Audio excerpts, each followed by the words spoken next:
एक पुराने गोदाम के बाहर दो आदमी खड़े थे। एक का नाम था धनी, जो पेशे से मजदूर था।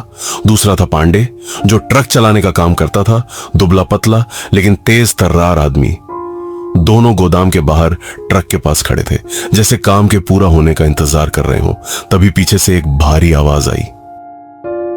धनी, पांडे, सारा अनाज गाड़ी में लगवा दिया ना? दोनों ने पलटकर देखा। मालिक दयानंद पीछे खड़े थे। चेहरे पर सख्ती और चिंता दोनों झलक रही थी। पांडे तुरंत बोला, जी मालिक, सारी बोरियां लग चुकी हैं। बस आप हुक्म दें तो हम निकल पड़े। धनी, तुमने गिनती कर ली ना कितनी बोरियां हैं? हाँ मालिक, पूरी 42 बोरियां हैं, एक भी कम नहीं।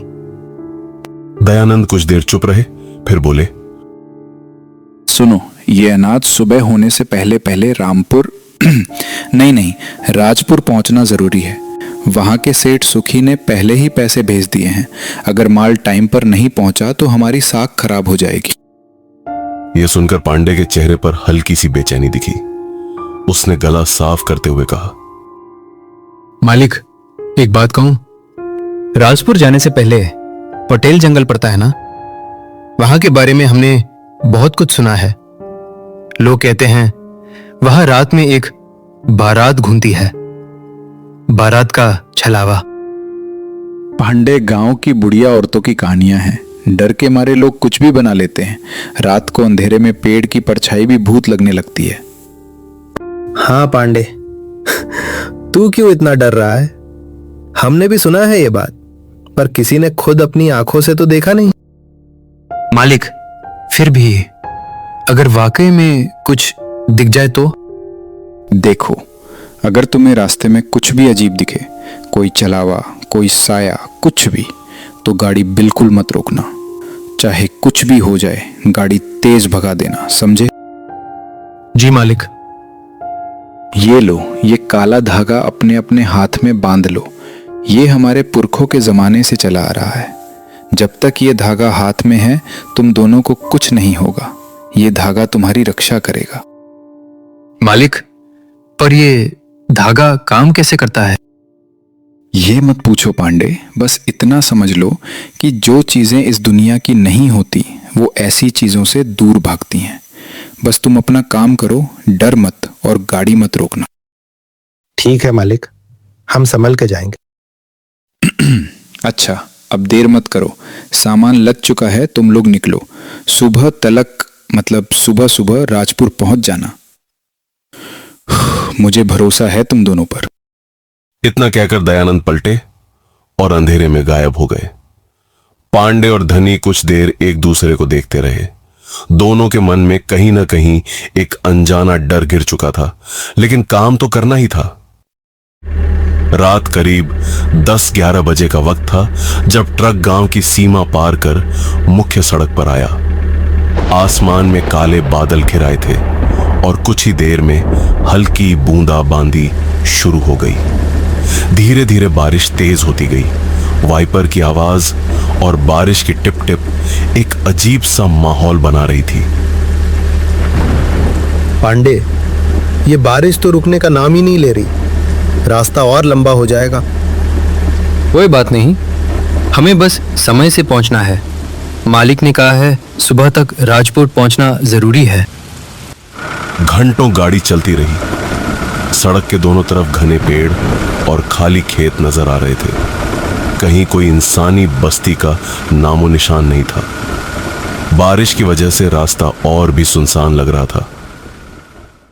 पांडे, नींद आ रही है यार, आंखें भारी हो रही हैं। मुझे भी। रात के 10 बजे निकले थे, अब तक कई घंटे हो गए गाड़ी चलाते हुए। अभी भी काफी रास्ता बाकी है। क्या करें अब? अगर कहीं कोई ढाबा मिल जाए तो चाय पी लेते हैं, वरना तो हम गाड़ी चलाते चलाते ही सो जाएंगे और ये खतरनाक हो सकता है। हाँ, ये ठीक रहेगा। चाय पीकर नींद भी उड़ जाएगी। दोनों आगे की सुनसान सड़क पर नजरें गड़ाए बैठे रहे, ये उम्मीद करते हुए कि शायद कहीं कोई रोशनी दिखे। करीब आधे घंटे बाद अंधेरे में दूर एक हल्की सी रोशनी टिमटिमाती दिखाई दी। धनी, वो देख, वहां कुछ रोशनी है। जैसे जैसे ट्रक करीब पहुंचा, दोनों को एक छोटी सी चाय की दुकान नजर आई। इतने सुनसान और वीरान रास्ते के बीचों बीच यह दुकान किसी अजूबे से कम नहीं लग रही थी। पांडे, ये इतने सुनसान रास्ते पर चाय की दुकान अजीब नहीं लगता तुझे? हाँ, ये तो सोचने वाली बात है। इतने वीरान इलाके में कौन आकर दुकान खोलेगा? पर चलो, चाय तो चाहिए ही थी हमें। दोनों ट्रक से नीचे उतरे। बारिश अब हल्की हो गई थी, बस बूंदाबांदी बाकी रह गई थी। दोनों दुकान की तरफ बढ़े। एक चाय वाला चूल्हे के पास बैठा था। उसने दोनों को देखकर पूछा, आइए साहब, चाय चाहिए? हाँ भाई, 2 कड़क चाय बना दो, नींद उड़ानी है। चाय वाले ने बिना कुछ ज्यादा पूछे केतली उठाई और चाय बनाने लगा। धनी और पांडे बेंच पर बैठ गए और आपस में फुसफुसाते हुए बात करने लगे। पांडे, राजपुर से पहले जो पटेल जंगल पड़ता है, अगर वहां सच में कोई बारात का छलावा दिख गया तो हम कैसे बचेंगे?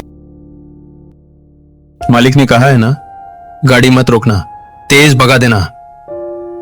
और ये धागा भी बांधा है हमने, शायद इससे कुछ न कुछ फर्क तो पड़ेगा ही। पर सोच, अगर हमने गाड़ी रोक दी गलती से या डर के मारे ब्रेक लग गया तो? ऐसा कुछ नहीं होगा धनी, बस हिम्मत रखनी है। तभी चाय वाले ने बीच में टोकते हुए पूछा, आप लोग क्या राजपुर जा रहे हो? हाँ भाई, तुम्हें कैसे पता? इस रास्ते से जो भी गुजरता है राजपुर ही जाता है, और कोई ठिकाना है भी नहीं आगे। अच्छा भाई, एक बात बताओ, तुमने कभी सुना है इस इलाके में, पटेल जंगल में, किसी बारात के छलावे के बारे में? चाय वाले के चेहरे पर एक पल के लिए अजीब सी खामोशी छाई। फिर उसने हल्के से कहा, सुना तो बहुत कुछ है साहब, पर मैं इन बातों में ज्यादा नहीं पड़ता। आप लोग बस अपने रास्ते ध्यान से जाइएगा। इतना कहकर वह फिर चुप हो गया। धनी और पांडे कुछ देर और आपस में बात करते रहे। इसी बीच अचानक उन्हें पीछे से एक आवाज सुनाई दी। आप लोगों को कुछ चाहिए क्या? दोनों ने चौंक कर पीछे देखा। वहां एक आदमी खड़ा था। धनी ने हिम्मत करके पूछा, आप कौन? हम यहीं रहते हैं। आप लोगों को चाय चाहिए तो मैं बना देता हूँ। अरे भाई, चाय वाला तो वो है वहां। लेकिन जैसे ही पांडे ने पीछे मुड़कर देखा, वहां हैरानी की बात थी कि चाय वाला गायब था। धनी और पांडे के रोंगटे खड़े हो गए। चारों तरफ सिर्फ सन्नाटा और हल्की बारिश की आवाज थी। पांडे, ये क्या हुआ अभी? वो चाय वाला कहां गया? मुझे नहीं पता धनी, पर ये सब ठीक नहीं है। चलो यहां से निकलते हैं। दोनों तेजी से ट्रक की तरफ भागे। बिना कुछ और सोचे समझे ट्रक में चढ़ गए। पांडे ने कांपते हाथों से चाबी घुमाई। इंजन स्टार्ट हुआ और उसने तुरंत गाड़ी आगे बढ़ा दी। कैसे अजीब लोग हैं, इतनी रात को परेशान करने आ गए। अब इतनी रात हो गई है, चाय की दुकान बंद कर देनी चाहिए। उधर ट्रक तेजी से आगे बढ़ रहा था। धनी ने कांपती आवाज में पूछा, पांडे, अभी हमने जो देखा वो क्या था? क्या वो कोई आंखों का धोखा था? आंखों का धोखा किसी एक को हो सकता है धनी, दोनों को नहीं।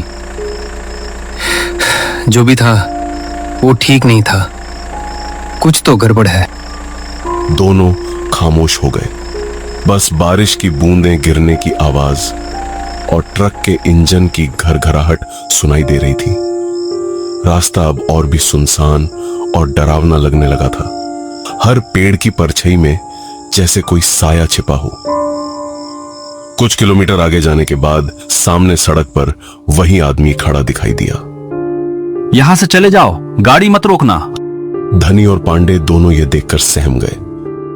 पांडे, ये तो वही आदमी है जो चाय की दुकान पर मिला था।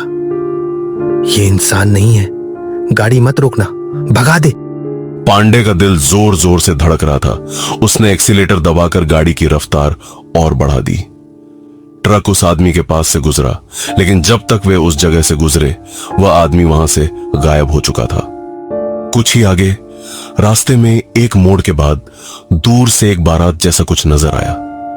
यह वही थी जो जंगल में घूमती थी।